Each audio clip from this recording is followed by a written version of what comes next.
I try to do something nice for my in-laws for once and plan a big family trip to their dream destination only for them to show up shamelessly at the airport with husband's ex-wife and the kids she had by cheating on him, claiming their grandkids deserve a vacation too. So I canceled their trip too and told them they can plan their own trip with their real daughter-in-law. I'm being called a lot of names because I didn't take my father-in-law, Jacob, 58, male, and mother-in-law, Alana, 56, female, on a trip with me and my husband, Ethan, 34, male. The two of us had decided to take Jacob and Alana on a vacation with us after I got a huge promotion at work. I was going to pay for everything and treat them to a good time. Everything was fine until they showed up at the airport with my husband's ex-wife and her kids in tow. They told us that they invited the ex-wife and the kids and we were supposed to pay for them as well. I canceled their part of the trip and told them that they won't be coming with us. There was a major argument where I told them that they could plan their own trip with their real daughter-in-law. Ethan and I went on the trip as planned and turned off our phones so that no one could disturb us. We were already a little shaken by what happened at the airport. But we managed to divert our attention and had a very fun vacation. But as soon as we came back and switched our phones back on, our inbox was flooded with messages and voicemails. Jacob and Alana sent us a total of 210 texts and voicemails. Basically, they said that they felt highly disrespected by our actions and are demanding that we apologize for disrespecting them and canceling the trip. They also want me to make things right somehow. I don't feel like we should apologize, but I'm going to leave that judgment on you guys. I trust you to give me some really unbiased opinions, so please help me out. I'm going to provide some background on everything just so you guys can have a clear picture to make the right judgment.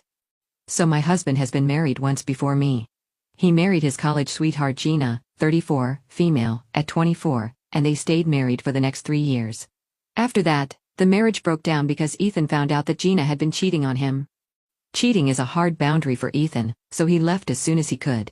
Gina, of course, didn't like that one bit. She basically begged and pleaded with Ethan to stay for a whole year. She harassed him non-stop. What's worse is that Ethan's parents also began pressing him to forgive her. They weren't happy with the fact that Ethan was so quick to divorce the woman he called the love of his life. They also didn't like how he didn't even consider their opinion on the matter. The in-laws saw Gina as their daughter, so they were all very close. Instead of supporting Ethan, they chose to berate him and support Gina instead. It was a horrible time for Ethan because he was going through several heartbreaks. His marriage was ending. His parents weren't supportive about his decisions. By the time the divorce was finalized, Gina already had her firstborn son, and she had become desperate to get him back. His parents also kept telling Ethan that he should step up and be the parent the kid needs. It was also messy and stressful for Ethan that he left his hometown and moved to another city. He even changed his phone number. He blocked Gina from everywhere and his parents didn't even have his personal phone number. He completely isolated himself from his parents to save what was left of his sanity. Ethan and I met during this time in the new city. We were friends and co-workers for a year before we started to date. He needed time and I agreed on taking things slow. We dated for 4 years before getting married 6 months ago. We moved back to his hometown a year before getting married. Both of us got very lucrative work opportunities here and we couldn't pass it. Ethan and his parents had been talking and their relationship seemed to be on the mend. So we decided to take the leap of faith. We thought that we could have at least a decent relationship with my in-laws. We were wrong. They had been extremely dismissive of me since the day they met me. No matter how hard I tried, they would mostly ignore me and talk to me as little as possible. I tried my best to be friendly and win them, but it was hard. We rarely met because of this. Plus, we discovered that they had kept in touch with Gina all this while. And were practically grandparents to her now, 2 kids. Ethan and I were both uncomfortable with this, but the in-laws just dismissed our feelings. Their logic was that they were free to be friendly with whoever they wanted. Fair enough. So, we kept our distance. We did go to their place for dinner and all, but it was clear that they didn't care about me, and they didn't particularly want me there. There had been some drama at the wedding because Alana wanted us to invite Gina and the kids as their +1. After a major argument, we were able to shut that down. The wedding thankfully went without a hitch and we thought that eventually things would improve. Spoiler alert, they didn't. Alana and Jacob would constantly talk about Gina and the kids, even when it was evident that we felt uncomfortable. They simply didn't care. Somehow, I still thought that maybe they would warm up to me eventually. I grew up in a close-knit family, so I have a bit of a people-pleasing side. Last month, I got a major promotion at work, so I decided to celebrate it with a vacation. We selected a destination where the in-laws always wanted to go. Since I had the money, I decided to invite them, pay for their share, because I knew it was their dream destination. They happily agreed and we began planning. I think the last month had really raised our hopes and expectations. Alana and I were talking regularly and planning stuff together. It felt like we were finally getting close and they were warming up to us. Family dinners were not that awkward and overall very lively. Ethan and I genuinely thought that this would be the turning point in our relationship, but it was all for nothing. We were in for a rude awakening when we arrived at the airport on the first day of the trip. I had booked all their tickets as well, so we had to meet up before going on. Alana and Jacob showed up on time but insisted that we wait a little. They wouldn't tell us why we were waiting. When we saw Gina walking towards us with the kids, we immediately knew what was up. The in-laws proudly announced that Gina and her kids were coming along with us. Why? Because their grandkids deserved a vacation too. Gina, of course, couldn't leave the kids with us, so she was invited along too. Alana declared that they had already purchased the flight tickets for the three of them, so we didn't need to worry about it, but we had to figure out their accommodations and how to add them to our activities. They kept rambling about how we would plan stuff while Ethan and I stood there dumbfounded. Mind you, this was the first time Ethan and I had seen Gina since the divorce. Gina, of course, was eyeing me up and down while expectantly looking at Ethan. After a while, I just stopped my in-laws rambling and told them that Gina and the kids are not coming along with us and we were definitely not paying for them. There was an argument where Jacob and Alana basically told us that we were being unfair to exclude Gina and her kids after they invited them on the trip. Alana even said that since the tickets are already paid for, we should just be generous and take the poor single mother and her darling kids too. After all, Jacob and Alana would hate to have a vacation without the kids who they call their grandchildren.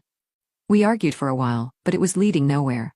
I was getting mad at my in-laws and in the heat of the moment, I decided to cancel their tickets. I simply don't want to waste my money on them after they had disrespected me and acted like entitled idiots. You already know what happens next. Ethan and I went on vacation and canceled our part of the trip. Now my in-laws are saying that I have been cruel and I have no humanity in me. They also said that I disrespected them and embarrassed them by canceling their trip and denying their guests. It's turned into a big crap show now. And I don't know what to think. Did I really do something wrong? Should I have reacted some other way? Edit? Okay, that's way too many comments with questions. I know you guys want some more detail, so just going to share it here. I got some weird comments about how my husband must be lying to me about the kids' paternity. If his own parents feel so strongly about the kids. For the record, none of those kids had been raised by my husband for even a day. Ethan found out about the cheating and possible paternity confusion long before the eldest child was born. Gina was 7 months along when the cheating came out, yes. He did spend the 7 months looking after Gina and expecting her eldest child to be his. However, the child never really knew him and vice versa, because the cheating came out before Gina gave birth. Some of you have been questioning me and accusing Ethan of possibly lying about the children's paternity, since Jacob and Alana feel so strongly about the kids being their grandkids. Well, I don't know if you guys are projecting or just genuinely suspicious, but the truth is that Ethan isn't their father. Prenatal DNA tests had been done and it was found out that Ethan wasn't the father. To be very honest here, both Ethan and Gina wanted the paternity tests to show Ethan as the father. Ethan had been really looking forward to having a child and Gina knew that her affair partner would run for the hills if she tried to approach him for taking responsibility for the kid. Ethan did a lot of serious thinking and came to the conclusion that he wouldn't be able to overlook the cheating, let alone raise an affair child. So, he made the decision to leave. The court couldn't do much because DNA tests clearly said that he wasn't the father. He did have to pay a lot of money as a one-time settlement of the divorce. That decision drained him financially, but he desperately wanted to keep Gina away, so it's not like Gina was suffering and on the streets. The in-laws had been paying her rent and giving her money anyway. Then, after the divorce, she had plenty to build good savings for the kid and maintain their lives until she found a good job. I feel like Gina walked away with little to no consequences and actually came out rich after the divorce.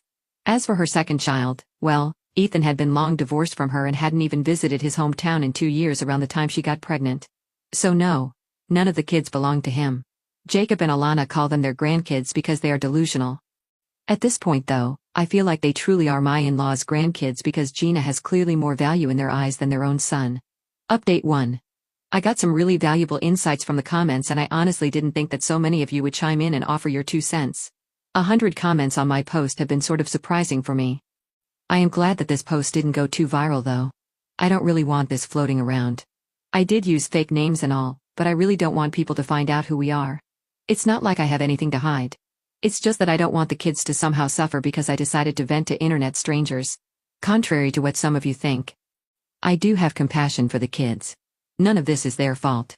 Frankly speaking, I don't care if Jacob and Alana continue treating them like their grandkids. Ethan has heard about it, but he would have overlooked that too if they hadn't continuously pushed the kids into our lives. They know that it makes us uncomfortable, but they still pull stunts like this and then try to guilt us into doing what they want. Ethan and I usually leave and put the in-laws on a timeout when this happens. This was literally the last straw. I still can't believe that they had expected Ethan and I to fund Gina and her kids' vacation as well. It's too much for us to even comprehend. When I straight up told them that I won't be paying for a cent for Gina and her kids, they had the nerve to nonchalantly ask Ethan to pay their share. I missed mentioning this in the original post. There are more reasons than one why we decided to ditch my in-laws and told them that they would never get to vacation on our dime again. I always knew that Jacob and Alana didn't particularly care for me, but this was just downright disrespectful. Not to mention that they repeatedly stepped all over their son's feelings to give their 4 grandchildren and 4 daughter-in-law a free vacation. I have realized I don't owe them and their bonus family a grand vacation on my dime. I wanted to do a nice thing for them, but they crapped all over it. I already vowed that this is going to be my last attempt at winning them or doing something nice for them. My husband and I had a great vacation and this just destroyed whatever fun we managed to have. We are not sorry that we went on vacation without the in-laws, but we are annoyed that they managed to ruin the trip. At first, I thought that maybe I should apologize to them for hurting their feelings, but now I am convinced that they deserve this treatment. My husband already told me that I did nothing wrong and you guys just helped me seal my decision. So thank you for that, guys. Now, many of you jumped on the no-contact bandwagon, but Ethan and I are still a little skeptical about that right now, despite everything. We still think that we should have a little talk with my in-laws about what happened. We will express our feelings and perspective to them once again and try to make them realize that they are hurting us. If they understand us, we will try to find some middle ground and set new boundaries. If they don't understand us, I guess we will think about going low contact, if not no contact altogether.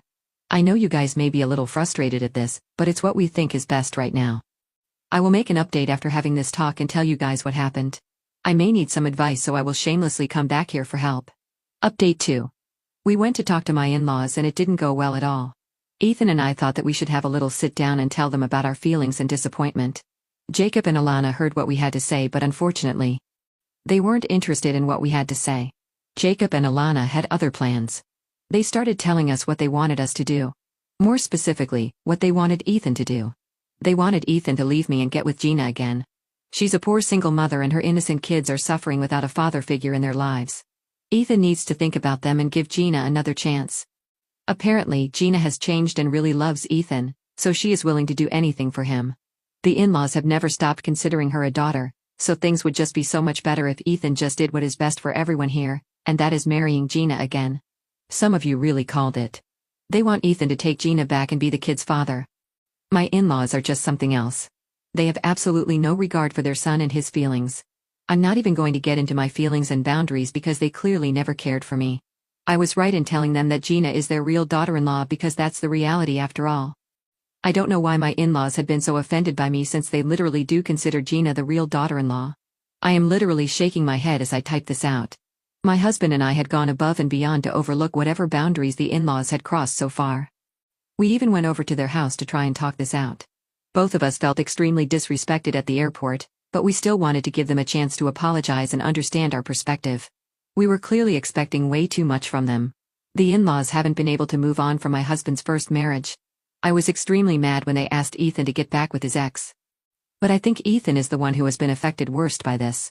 He looked heartbroken, extremely sad when his parents berated him for not giving Gina another chance and not stepping up to be the kid's father, since that's what they need right now. He was completely speechless and couldn't even form a reply. It was I who yelled and screamed at them before taking my husband and leaving. Ever since we came back, Ethan has been extremely depressed and I even caught him crying yesterday. He hasn't said much except for how he can't believe his parents don't care about him one bit. I think it's high time that we go no contact with them. But this has to be a joint decision. Once my husband is in a better headspace, we will talk about this. For now, the two of us will be coming to terms with what happened while also dodging all the stupid texts that my in-laws are sending us. These two are just relentless. Also, their sense of entitlement is out of bounds. Gina hasn't reached out to either of us, so at least that's a good thing. I don't know if she is a part of this problem or just a silent spectator. Guess we will eventually figure that out too. Update 3. So I don't know what to think right now. I barely had the time to make this update. This is going to be an open update because we still have a lot of questions and stuff. My husband's also a major wreck right now, which is why I have been dedicating my time and attention to him. Things have taken a drastic turn after my father-in-law Jacob showed up at our house yesterday. He looked really uncomfortable and uneasy, just like we were. We didn't even know if letting him in was a good idea, but Jacob kept insisting that we hear him out because what he wanted to say was important. We really weren't prepared for what he was about to reveal. So right off the bat, he apologized to both me and Ethan. He was super emotional and kept saying sorry for all that had happened. Jacob and Ethan mostly talked, and it was the single most uncomfortable conversation I ever witnessed. Jacob revealed that he was more or less going along with whatever his wife said or did. Keeping in connection with Gina and supporting her after the cheating was mostly Alana's idea, and somehow Jacob thought it was the right thing to do. I mean, why wouldn't he? Because he forgave Alana for cheating on him. So it's natural that he would support Gina. Mind you, this was something none of us knew. Ethan was completely taken aback when this was revealed. Jacob told us that Alana had cheated on him, and he found out about it when Ethan was 2 years old. He stayed for the sake of his kid and chose to forgive Alana. So when Ethan wanted to do the opposite of what he did, Jacob was sort of mad about the situation. He didn't want to seem like a hypocrite, so he supported Gina and her child. Also, he was too invested in the idea of having a grandchild and didn't realize that he was pushing his own child away because of this. He apparently had a rude awakening when Ethan moved away and cut contact with them. For years, he tried to reach out to his son, and he was the one who pushed for reconciliation when Ethan came back. To be very honest, he hasn't been as pushy about the grandkids as Alana was. He was hesitant to invite Gina and the kids on a vacation, but Alana convinced him that it would be a great opportunity to make Ethan see that they could be a family. The plan was to isolate me so that Ethan would be stuck with Gina and the kids and somehow would come to the realization that them being a family is still possible and probably the best for everyone. Jacob said that he was uncomfortable by this but thought he was doing the right thing by caring about 2 innocent kids and trying to build a family for them. After the big blow-up at the airport, he has been questioning if what he's doing is right. Still, the full extent of his actions didn't register until he saw how disappointed and sad Ethan looked that day at his house again. Alana did most of the talking that day, so I can see that Jacob wasn't 100% dedicated to what he was selling. Ethan and I went radio silent after that day, and Jacob finally realized that he may have lost his son for good this time. He begged Alana to drop the nonsense, but she kept telling him that this was the right thing to do. In the end, a different sort of doubt kept cropping in his head. Jacob now thinks there's a possibility Ethan isn't his kid. He never questioned his son's paternity before, simply because it never occurred to him that Ethan may not be his son. Now he's having doubts. I won't get into any more details of what was said, but I will tell you that they are taking a DNA test to confirm. It was Ethan who wanted to know. He said he won't deny his father the knowledge of his paternity. The entire thing has broken Ethan completely. He broke down and had a panic attack right after Jacob left. Jacob was also not in the best health because he cried a lot and looked equally broken. I don't know if he has discussed his doubts with his wife, though. On other news, Gina reached out to Ethan recently. Basically, Alana gave her the courage to express her feelings to Ethan and beg for another chance. She made this long text about how she's so sorry, and now she's a changed woman, so everything will be fine the second time around. She also said some melodramatic stuff about her being poor, single mother, and her kids growing up without a father. It was just plain desperate and pathetic. She is convinced that they will be a very happy family if he just forgives her and starts fresh with her. No mention of me or anything. It's like I just don't exist to these people. Not that I care what Gina thinks about me. And after what I learned, I don't care if Alana doesn't consider me a daughter-in-law. I don't even care anymore. I would rather just go no contact with her and call it a day. We're still deciding on what to do, but we are leaning towards cutting her off. As for Jacob, we need time to decide what to do. All we can do now is wait for the DNA test results. Update 4. Hi guys, I'm so sorry for going missing from the sub. I know that lots of you have been waiting for an update and I could have come here sooner, but I really had a lot of things to deal with, so I didn't have the time. I got busy with life events and work, so I didn't have time to make an update, but today is the day I tell you what happened. So the DNA test was done and the results confirmed our worst fears. Ethan isn't Jacob's biological child. No wonder Alana was so adamant that Ethan make things work with Gina and her kids. She probably wanted to make an example of Jacob if she was ever caught. I don't know for sure, but this is the only explanation I have. I guess Alana really sympathized with Gina because of her own shortcomings. After the DNA results were declared, Ethan and Jacob confronted Alana. I was present there on my husband's request, but I stayed silent because it wasn't my battle. Alana denied everything and even suggested that I was putting ideas in their heads. Then Jacob whipped out the DNA test results, which made her go completely pale. There was a lot of screaming and crying. Alana didn't say anything. She just cried while Ethan and Jacob went ballistic at her, It was a major fight that broke the family. Correction, Alana's actions broke the family. Jacob straight up said that he will divorce her and he has already filed despite Alana's objections and pleadings. As for Ethan and I, we have gone completely no contact with Alana. Ethan made it very clear to Alana that he was done with her, and he would rather protect his family than have a sorry excuse of a mother like her. Ethan had been particularly protective about me, especially because I found out I was pregnant a day after the DNA tests came back. Yes, we were all frazzled.